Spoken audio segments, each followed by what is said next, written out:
പതിവ് പോലെ ആചാരപരമായി കാര്യപരിപാടികളിലേക്ക് കടക്കുകയാണ്. ആദ്യത്തെ ഐറ്റം KSU വകയാണ്.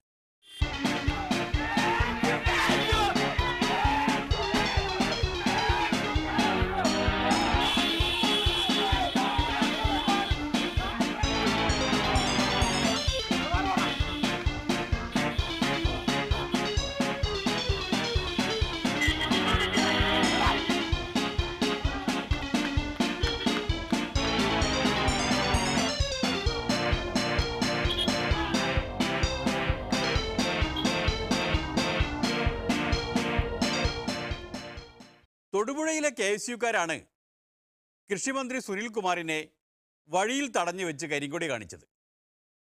അതൊരു വിജയകരമായ ഓപ്പറേഷൻ തന്നെയായിരുന്നു. ആ കുട്ടികൾക്ക് ഒരു ചായ വാങ്ങിച്ചു കൊടുക്കേണ്ടതാണ്. ഏതായാലും അവർ പോട്ടെ. പത്തനംതിട്ടയിൽ വേറൊരു ആചാരമുണ്ട്.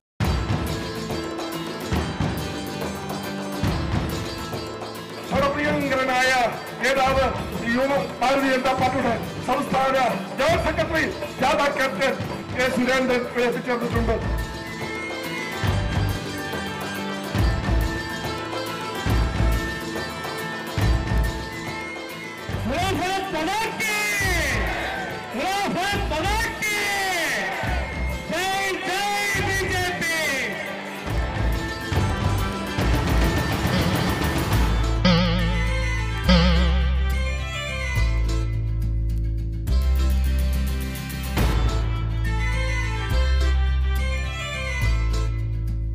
ചരിത്രമുറങ്ങുന്ന പത്തനംതിട്ടയുടെ വിരിമാറിയിൽ ശബരിമല കർമ്മസമിതിയുടെ പടനായകന് ആവേശോജ്ജലമായ സ്വീകരണങ്ങളാണ് നൽകിക്കൊണ്ടിരിക്കുന്നത്.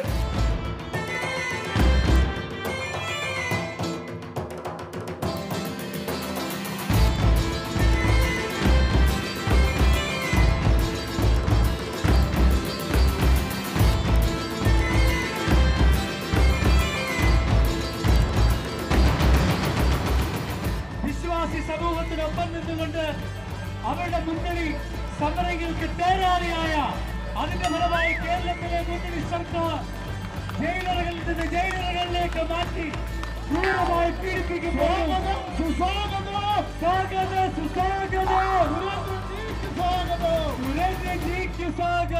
സുരേന്ദ്രജിക്ക് സ്വാഗതം.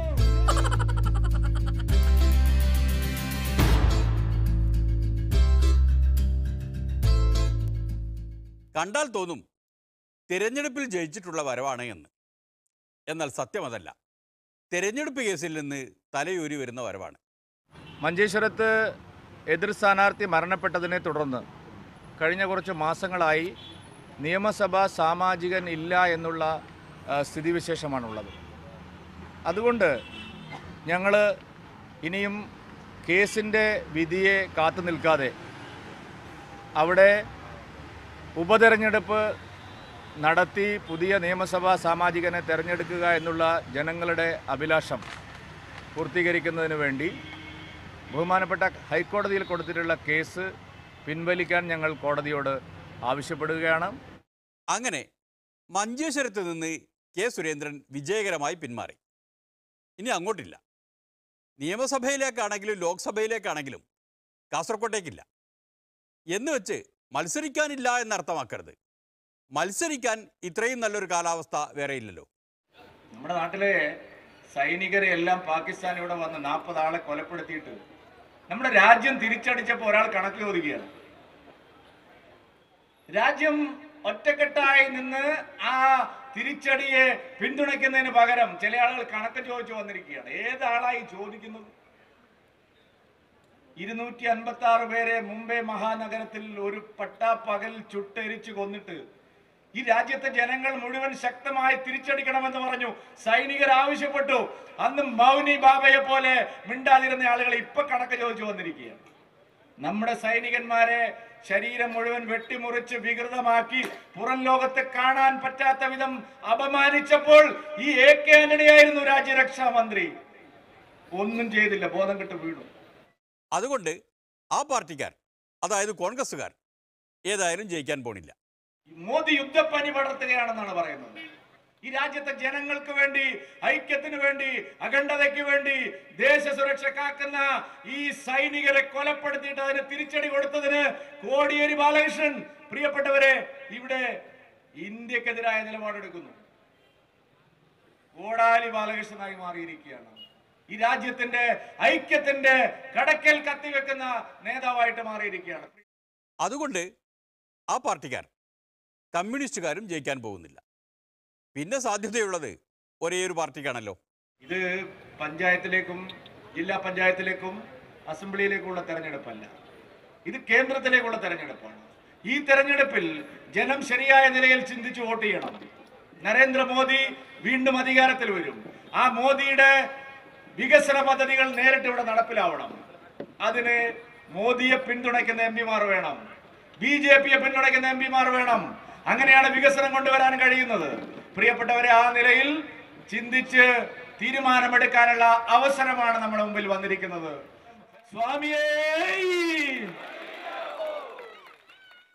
BJP എങ്ങനെയാവും തെരഞ്ഞെടുപ്പ് പ്രചരണം കൊണ്ടുപോവുക എന്ന് മനസ്സിലായല്ലോ. ഇതൊക്കെ കാണുമ്പോഴാണ് ഒരു പ്രവചനം ഓർമ്മ വരുന്നത്. ഇനിയിപ്പോ ഒരൊറ്റ മാർഗേ ഉള്ളൂ, ബാക്കിയൊക്കെ മുടങ്ങി.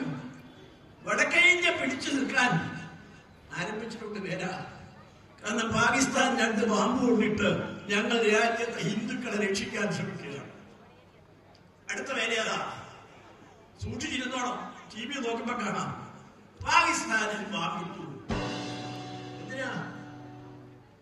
രാജ്യസ്നേഹം ഉണ്ടാക്കാൻ. ഇവിടെ എന്താ ചെയ്യുന്നേ? കുറെ കാലമായി. ഇന്നലെ നമ്മുടെ ആഭ്യന്തരമന്ത്രി പറഞ്ഞു, ഇന്ത്യയിലെ ആഭ്യന്തരമന്ത്രി പറഞ്ഞു, ഞങ്ങൾ തിരിച്ചടിക്കുന്നു. നിങ്ങളിത് പറയാൻ തുടങ്ങിയിട്ട് കാലം കഴിയായിരുന്നു. R. ബാലകൃഷ്ണപിള്ളയെ ഇപ്പോഴെങ്കിലും അറസ്റ്റ് ചെയ്ത് അകത്തിടുന്നതാണ് നല്ലതെന്ന് രാജ്യസ്നേഹമുള്ളവരെ ഓർമ്മിപ്പിക്കുകയാണ്. അല്ലെങ്കിൽ അദ്ദേഹം ഇതിലും വലുതൊക്കെ പ്രവചിച്ചു കളയും.